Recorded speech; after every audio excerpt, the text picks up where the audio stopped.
Coffee Break Italian, Season 3, Episode 24.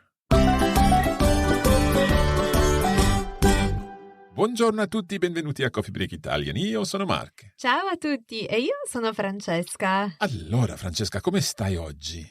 Molto bene, Mark, grazie. E tu? Molto bene anch'io. Oggi è il compleanno di Radio Lingua, di Coffee Break, infatti. Sì, tanti auguri! Tanti auguri anche a te. Sì, auguri a tutti. We started Coffee Break Languages way back on the 18th of October. At least this is when we're recording this episode. And it was the 18th of October 2006 when we recorded our first ever episode of Coffee Break Spanish. So it's her 16th birthday today. Wow, mamma mia, quanta strada abbiamo fatto da allora. Esatto. E anche una settimana importante per l'Italia. Sì, è vero. Infatti ogni anno la terza settimana di ottobre è dedicata alla lingua italiana e in tutto il mondo si celebra questa settimana, la settimana della lingua italiana nel mondo. Perfetto. And of course I said it's an important week for Italy, but no, it's actually an important week for Italian. Sì. As it's spoken all around the world by Italian communities. Sì, è vero. And many of our listeners are part of that Italian community or becoming part of that Italian community. So I think we should get straight on with our lesson today because we've got something very interesting to cover. Sì, allora Mark, bando alle ciance. Diamo inizio alle danze. Allora, Francesca, cos'è questo argomento interessante? Mark, oggi parliamo del congiuntivo ancora, ma cambiamo un po' tempo, parliamo del congiuntivo imperfetto. So we are talking about the imperfect subjunctive. Now, before we say another thing, it is very important that we stress that something like the imperfect subjunctive sounds quite complicated, but actually it's not complicated at all. Sì, è veramente facile, simpatico, regolare, davvero un bel tempo verbale. All the things I love in a verb. Molto elegante anche. So, this is the imperfect subjunctive. We've already seen the present subjunctive. Sì. We can easily think about a perfect and a pluperfect subjunctive because those would just be the subjunctive form of the auxiliary verb. Sì, but we will see them next time. Perfect, okay. So what happens with the imperfect subjunctive? So the idea of the imperfect subjunctive is basically, let's say, the equivalent of the present subjunctive, but just in the past. Okay, so all of the rules, all of the triggers that we've learned so far for the present subjunctive can be applied to the imperfect subjunctive if we're talking in the past. Sì, esatto. Facile. How about forming this imperfect subjunctive? How do we do that? As always, we have some endings that we attach to the stem of the verb, depending on the conjugation they belong to. And they're very regular, and in the imperfect subjunctive, there is an s sound that it's like a theme that repeats itself. Exactly. It's found in all of the parts of the imperfect subjunctive with a very slight variation for the voi form, but we'll see that as we go through it. Sì. So let's look at an are verb, parlare, our favorite verb. Let's look at this in the imperfect subjunctive. Okay, so che io parlassi. Parlassi, okay. Che tu parlassi. Parlassi again. Che lui o lei parlasse. Right, so this is parlasse. Sì. We've got a difference this time. That's a change from our present subjunctive where we had the same form for io, tu, and lui, lei, and so on. Esatto, sì. So, parlassi, parlassi, parlasse. Bravissimo. Per il plurale, che noi parlassimo. Okay, I love this. Che noi parlassimo. Sounds so beautiful. It is. Che voi parlaste. So this is where we've just got a single S, parlaste. Sì. E loro, and watch the emphasis as always with loro, che loro parlassero. Parlassero. Okay, now that's an are verb. Let's just go straight on and look at an ere verb. an ERE verb, and we're going to see some really, really regular things happening here. Sì.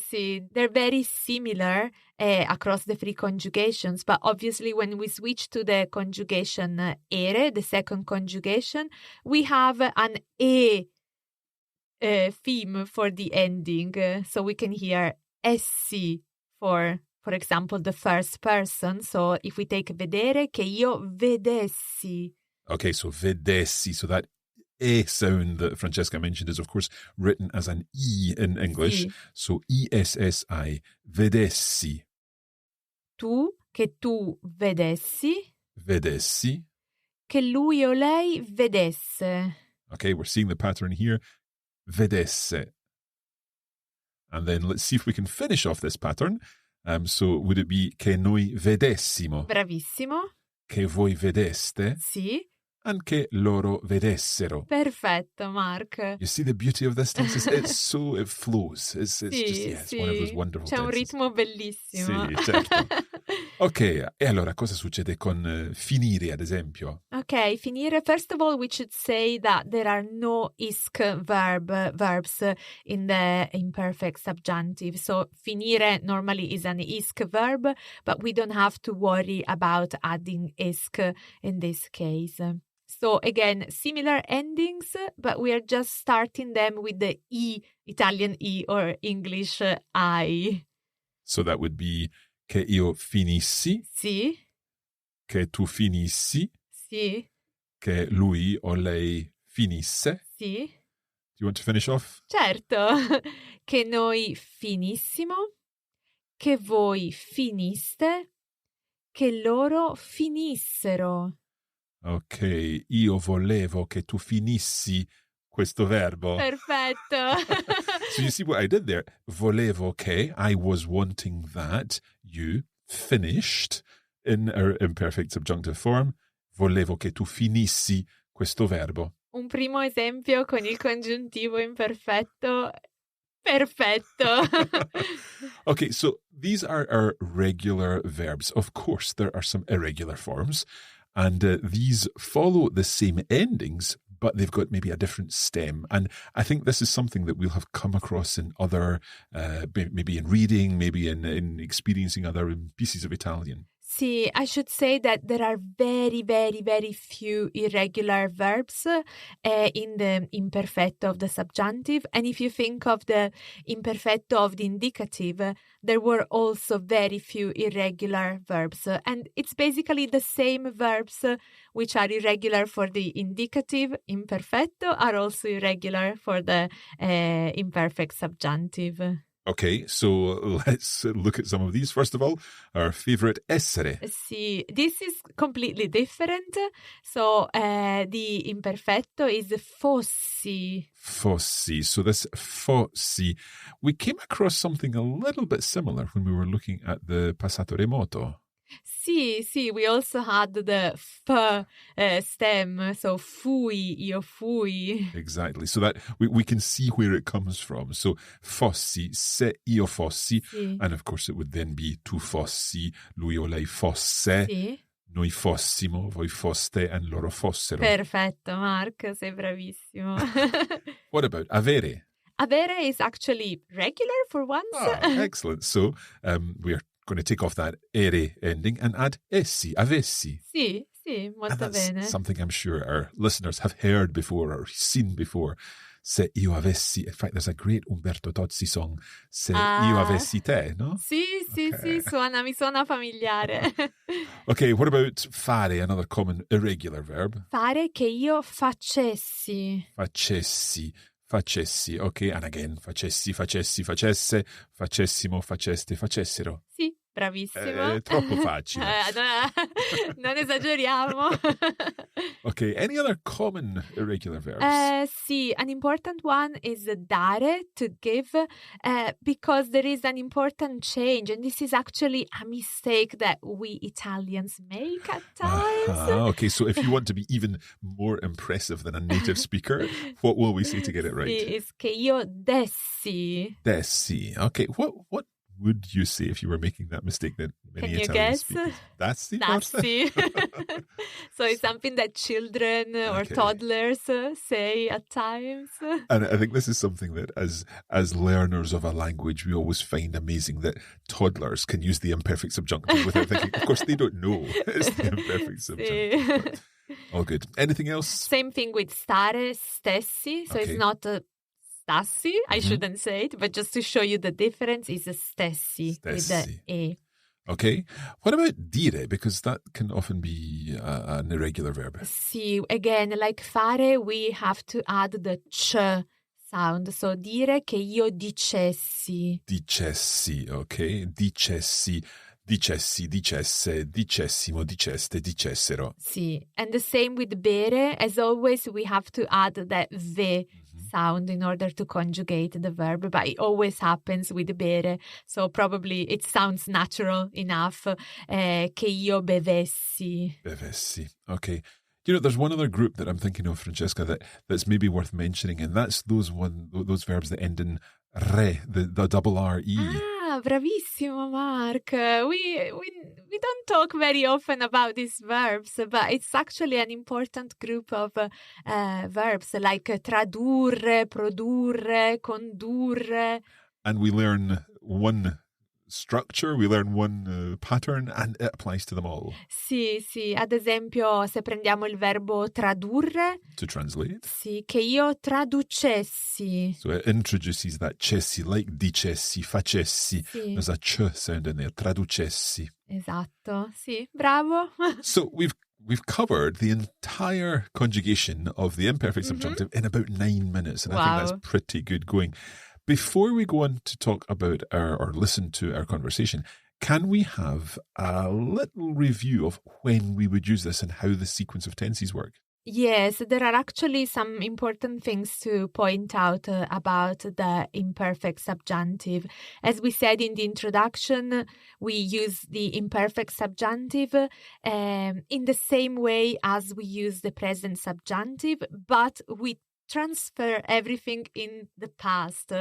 So the verb in the main clause, and it can be a verb of hope, a verb of opinion, an impersonal expression, and all the triggers we have seen, they have to be in the past tense. So if they're in the past tense, that then triggers a past tense, the imperfect, for the subjunctive. Sì, sì. Let's look at some examples. Ad esempio, pensavo che Elena avesse ragione. So we've got pensare che, which always is going to trigger a subjunctive, but the fact that it's pensavo che, I was thinking, I thought that Elena avesse, that's from avere, of course, and we're using an imperfect subjunctive. So I thought that she was right. Esatto, we can compare it with the equivalent in the present, where we would say penso che Elena abbia ragione. So you can see that they are similar structures, but one is in the present and the other is in the past. Okay, let's take another example. Quando siamo partiti, sembrava che non piovesse. Okay, so this is using sembra che. It seems that, but in fact not in the present, but in the past. Sembrava che, using our imperfect tense there. Quando siamo partiti, when we left, sembrava che, it seemed that, non piovesse. Not non pioveva, but piovesse, because it's following the sembra che or sembrava che. Sì, esatto. Ancora un esempio. Luca era contento che non ci fosse lezione. Oh, okay. So I hope he wasn't listening to Coffee Break Italian. No, sicuramente no. So Luca era contento, he was happy che non ci fosse lezione. So this is c'è in the present indicative. C'è, there is, there are. And if we take that back into the imperfect, it would be c'era. Sì. But here, Luca, we're hearing Luca's opinion here. He was happy that there was no lesson. Luca era contento che non ci fosse lezione. Perfetto. And maybe one more example. Ok, i miei amici temevano che io arrivassi in ritardo. This is interesting, Francesca. Thank you for this example, because I think it lets us talk about another aspect of this. I miei amici, my friends, temevano, they were scared, they were afraid, che io arrivassi in ritardo, that I arrived late, or Maybe in English we would say that I would arrive late. Probably, yeah. But in Italian, based on the sequence of tenses, I miei amici temevano che io arrivassi, imperfect subjunctive, in ritardo. Francesca, what happens if my friends were scared that they were going to arrive late? Ah, bravo, Mark. Well, as we mentioned in the previous episodes with the present subjunctive, we are using again the plus the infinitive if the subject of the main clause and the subject of the subordinate clause are the same. So what could we say in this case? So there it would be I miei amici temevano. They were scared that they would arrive late. We just use di arrivare in ritardo. Esatto, perfetto, molto bene. And coming back to the previous example when you said pensavo che Elena avesse ragione, Sì. How would I say I thought that I was right? Aha, pensavo di infinitive avere ragione. Pensavo di avere ragione. Okay, so we don't need to say pensavo che io avessi ragione. In fact, that sounds strange. Sì, sì, and also because it coincides with the two person. So if we just say pensavo che avessi ragione, I would more naturally think of you were right. Yeah. Okay, so to avoid any confusion, pensavo di avere ragione when it's I was doing the thinking and I was doing the being right. Sì, sì, sì, that's the idea. So these are where we've got verbs that are triggering the subjunctive, the pensare che, sembrare che, essere contento che, and so on. What about those conjunctions that we learned? Sì, we can use the conjunctions that we learned in the previous episode also with the imperfect subjunctive. Ad esempio, nonostante avessi la febbre, ho corso la maratona. Wow, impressionante. Sì. So, nonostante, although, avessi la febbre, I had a fever, ho corso la maratona, I ran the marathon. Sì, so the idea is that the marathon took place in the past, so we're talking about a past event, and also the fact of having temperature, fever was also happening in the past, so we are using the imperfect subjunctive, and because obviously we know that nonostante triggers a subjunctive, so it's just a matter of deciding if we need a present or an imperfect. Molto facile, come abbiamo detto. Sì, sì, sì. Okay, let's do one more conjunction. Ok, abbiamo cambiato casa affinché ci fosse più spazio. Okay, so abbiamo cambiato casa, we changed house, affinché, so that, ci fosse, there was, più spazio, more space. Sì. So we're seeing affinché, our conjunction that triggers a subjunctive, and that subjunctive is in the past, it's an imperfect, so affinché ci fosse più spazio. Perfetto. Okay, Mark, there is something else that we have to discuss before seeing our conversation, and it's an additional function that the imperfect subjunctive has. If only I knew what you were talking about. Ah, ho capito. A cosa ti riferisci? Magari? Magari, sì. Okay, so let's talk about magari. Sì, magari it's a lovely Italian word that you've probably heard before with the meaning of perhaps or maybe. So I could say, magari domani vado al cinema. Yeah, so perhaps tomorrow I'll go to the cinema. But it also has the meaning of if only. Yeah. And when it has the meaning of if only, it has to be followed by the imperfect subjunctive. Yeah, so magari sapessi, if only I knew, di che cosa stavi parlando. Esatto, what sì, you were talking sì, about. sì. Oh, magari vincessi la lotteria. If only I won the lottery. Ah, oh, magari mio figlio mi ascoltasse di più. Non dico niente. If only my son listened to me more. Esatto, sì. So it's a very important structure, magari plus the imperfect subjunctive. Okay. Anything else that we need to know? Yes, we also use the imperfect subjunctive in subclauses which have the conditional in the main clause. And this could maybe look a little bit strange, but let's try with a simple example. Okay. Laura preferirebbe che io cambiassi lavoro. Okay, so Laura preferirebbe, she would prefer, che io cambiassi lavoro, that I were to change job. Sì. Sounds a little funny like that. But basically in English we're saying Laura would prefer me to change job. Esatto. And maybe our listeners are thinking, hang on a minute, this is not in the past tense because preferirebbe is actually the present, but it's the present of the conditional. Yeah, it's getting a little complicated now, but I kind of like to see this balance of, I always think of them on a swing or on a seesaw, where the conditional sits with the imperfect subjunctive and they go very nicely together. Sì. So if we have a conditional in the present, in the main clause, then we want an imperfect subjunctive in the subordinate clause. Okay. I'll give you another example. I was just going to say another example might help.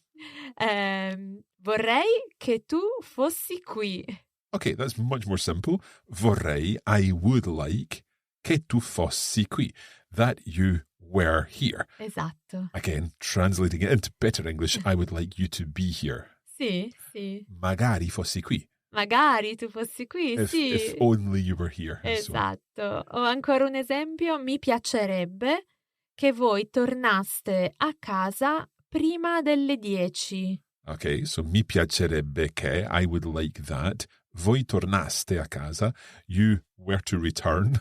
Sì. I would like you to be back home a casa prima delle 10, before 10. Sì, so this is actually not in the past, but we are using the past or the imperfect subjunctive because of the mi piacerebbe. So it's the conditional again. So that nice pair of tenses, the conditional with the imperfect subjunctive. Esatto, sì. Okay, Francesca, I think we should move on to our conversation. There are probably other areas that we've not fully covered about the imperfect subjunctive. Yeah, the subjunctive is such a big topic, so it's difficult to condense everything in the space of a coffee break. Indeed. So I'm sure our listeners, when they do their independent study or when they use the subjunctive, they will discover nuances or additional ways of using it. But I think we have covered the main things. Okay. Well, our conversation will be coming up after the break.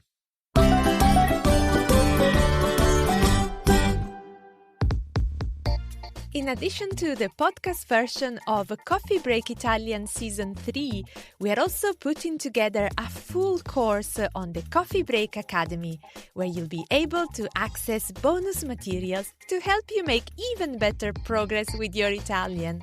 That's right. Not only will you be able to enjoy an ad-free audio version of each lesson, we'll also provide a bonus episode in which we'll go through every detail of the dialogues, and a third episode for each lesson in which Francesca will be testing us with some translation challenges based on the lesson topic. Of course, there are comprehensive notes and a video version of each lesson too. Visit coffeebreakitalian.com and follow the links for Season 3 there.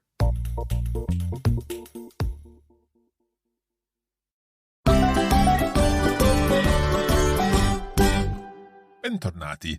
Oggi stiamo parlando dell'imperfetto del congiuntivo. Sì, che bello. Now, we're going to be listening to a conversation in which you might spot one or two imperfect subjunctives. Francesca, tell us a little about this conversation. Okay, in this conversation we hear two friends, Emanuela and Maria. And Emanuela is taking her friend Maria to view a house. So they're both very excited, but things don't go maybe exactly according to plans. Okay, let's have a listen then. We'll see exactly what Francesca's talking about, and then we'll talk about it afterwards. Questa è l'ultima visita di oggi. Non vedo l'ora che arrivi l'agente immobiliare. Spero davvero che questa sia la tua nuova casa, Maria. Vorrei che tu avessi ragione, Emanuela, ma hai visto come sono difficile ed esigente? Beh, è normale, è una scelta difficile. Comunque questa sembra molto carina, anche se pensavo che fosse un po' più grande. In effetti hai ragione, le foto la facevano sembrare decisamente più grande. Ah, Maria, ma non sapevo che la casa avesse anche un giardino sul retro. Questa sì che è una bella sorpresa. Io sapevo che aveva un giardino, ma non immaginavo che ci fossero così tanti alberi e fiori. Adoro gli alberi. Ah, guarda, penso che quel signore laggiù sia l'agente immobiliare. Oh, che emozione! Non so come spiegartelo, ma è come se avessi lo stomaco sottosopra. Dai, stai tranquilla. Ci sono qui io apposta per tenerti con i piedi per terra. Signore, buongiorno. Sono Bruno Pacotti dell'agenzia Casa Bella 2. Salve, signor Pacotti. Mi aspettavo che venisse il signor Gianni. In effetti Gianni manda le sue scuse. Pensava di essere libero oggi, invece ha avuto un contrattempo. Non importa. Possiamo entrare? Certo.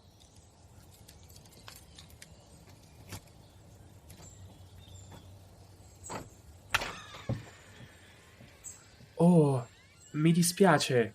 Vedo che c'è un po' di disordine in giro per la casa. Speravo che i proprietari avessero lasciato tutto in ordine, ma non è facile mentre si trasloca. Non c'è problema. Anche io sono molto disordinata. Mi sento come se fossi a casa mia. Allora, signora Maria, guardi, questa è la zona giorno, ampia, accogliente e interamente ristrutturata. In realtà mi aspettavo che entrasse più luce. C'è la possibilità di allargare queste due finestre. Non vorrei però che i lavori causassero dei problemi ai muri. No, dovrebbe essere facile. Le finestre sono piccole perché questa casa è abbastanza datata e in passato era importante che le persone potessero stare al caldo nel modo più economico possibile. Saliamo al piano di sopra? Preferirei che lei prima desse un'occhiata alla cucina.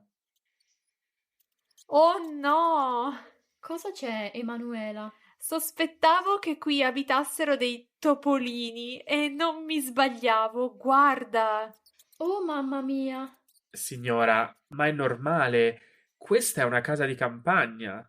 Avevo l'impressione che lei volesse essere circondata da alberi, fiori, animali, natura.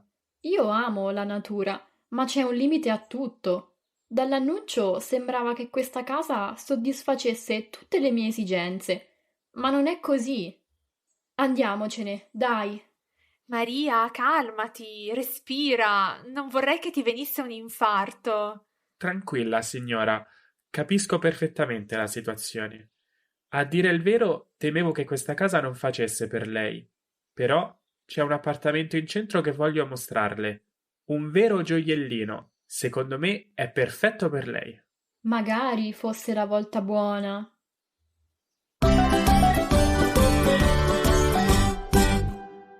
Wow, che avventura! Mamma mia, è sempre molto stressante cercare casa. Esatto. Okay, let's talk a little bit about what happened in English. Okay, so we have seen two friends, Emanuela and Maria, and Emanuela is accompanying her friend Maria to view a house.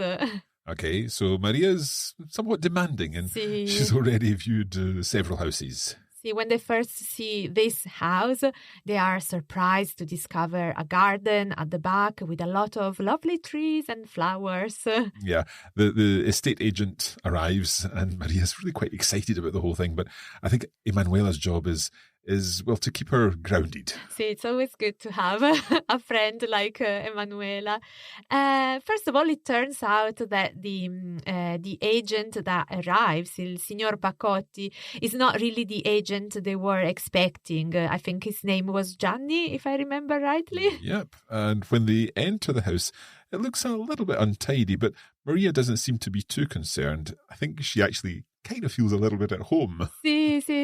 And the agent starts by showing the living area, which Maria was expecting to be a little bit more bright. But luckily there is the possibility of making the windows a little bit bigger. Yeah, and when they're just about to go upstairs, there's a little bit of a surprising, an added visitor, shall we say. Sì, dei topolini, some little mice. Little mice, yeah. Maria's in shock, but the agent explains that this is normal for a house in the country. See, but Maria, let's say she loves nature, but she thinks this is too much for her, and she just wants to leave. Emanuela, being the calm person that she is, she tries to calm Maria down. And the agent actually suggests perhaps a flat in the city centre. That would probably be ideal for Maria. See, and Maria seems to agree, and probably she hopes that this is the right flat for her.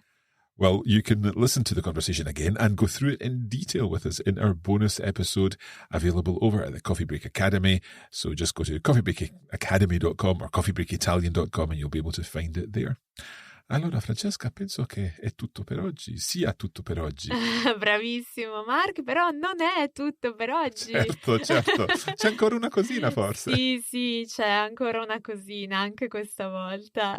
Allora, mi piacerebbe che ci dicessi la tua cosina. Hai imparato velocemente. Ok, la cosina di oggi è ispirata come sempre al dialogo, alla conversazione che abbiamo sentito. It's something that we use to describe when we buy something without really checking what we are buying. Okay, right. So, yeah, I get the idea. This is when you go into something and you don't quite know what to expect. Sì. Or, for example, like imagine buying a house, as it was the case in the dialogue, but without viewing the actual house. I understand. So okay. You just think, okay, yeah, that house is probably okay, and you don't even go and view it. That's brave. So how do we say this in Italian? So, comprare a scatola chiusa. So una scatola is a box, Sì. and chiusa means closed. So Sì. to buy in a closed box. Sì, it means that you don't open the box, so you just take the box and you don't check what's inside. And you hope for the best. Sì. Allora, devo dire che sono un po' stanco dopo aver fatto tutti questi esempi con un congiuntivo oggi. Sì, forse adesso dovremmo riposarci un pochino. Magari potessimo prenderci una vacanza. Mark, vorrei proprio che fosse vero, ma forse possiamo prenderci un caffè al massimo. Un caffè va bene anche. Ok. Let's leave it there. Alla prossima, grazie mille. Ciao. Ciao.